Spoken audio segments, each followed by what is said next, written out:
Saya Raina Billy, bertugas di Jabatan Perhutanan Sabah di Pejabat Perhutanan Daerah Ulu Sagam Malua sebagai penolong pegawai perhutanan daerah. Biasalah.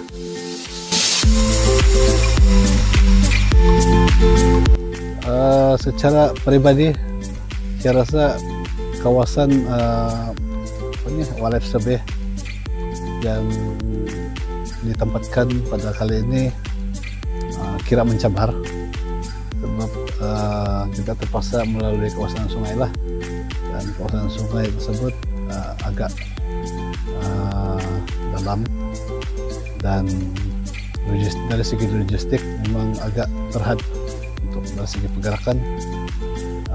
Itulah saya rasa yang agak mencabar berbanding dengan kawasan-kawasan yang kita perlu berjalan kaki.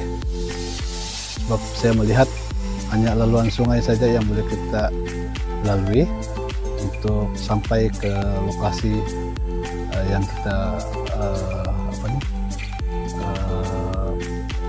target lah, maksudnya sasaran untuk dilihat lah, kawasan dilihat. Okay.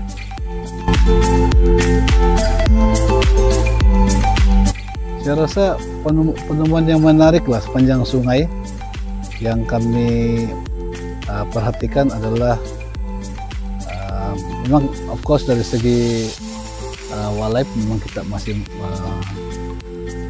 menjumpai lah kesan-kesan tapak kaki haiwan. Namun demikian tapak-tapak tersebut boleh dijumpai selepas 3-4 km daripada penempatan komuniti kampung di sinilah. Dan dari segi rekan lain yang saya lihat adalah aktiviti-aktiviti yang dijalankan oleh komuniti itu sendirilah. Yang kita tengok mereka masih memerlukan sumber hutan ini sebagai satu keperluan dari segi membuat keranda dan perahu. Jadi itu saya punya tarikan lah sepanjang kami membuat tinjauan di kawasan Hulu Sungai Kaliangau inilah. Walaupun memang dari segi kerusakan memang ada berlaku kerusakan hutan, tapi kita melihat budaya dan tradisi komuniti kampung Kaliangau ini sendiri yang memberi macam tarikan lah pada saya.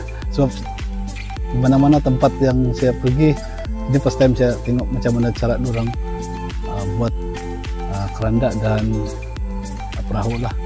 Ya.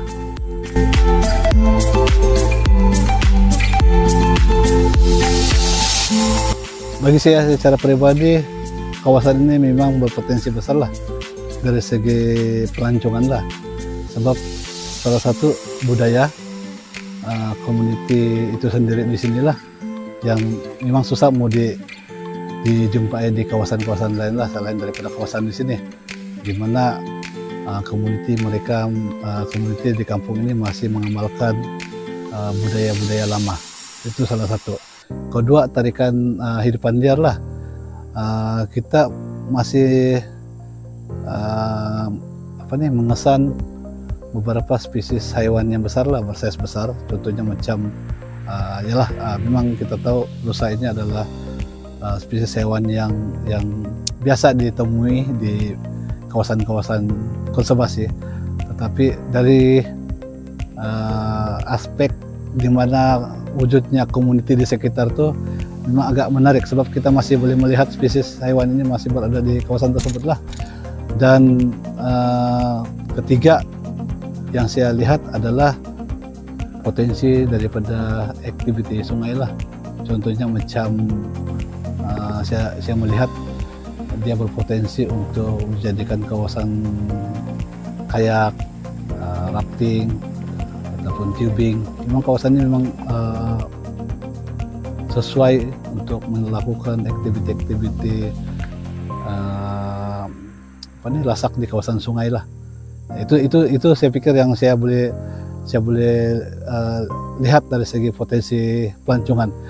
Tapi saya percaya kawasan-kawasan di apa nih di kawasan hulu Sungai Kaliangau nih, saya yakin dan percaya memang wujud waterfall, dan itu adalah salah satu tarikan yang penting juga lah untuk dalam industri pelancongan khususnya di amnya di Sabah, khususnya di kawasan Kampung Kaliangau ini sendirilah. Ya, saya pikir itu sajalah yang saya rasa.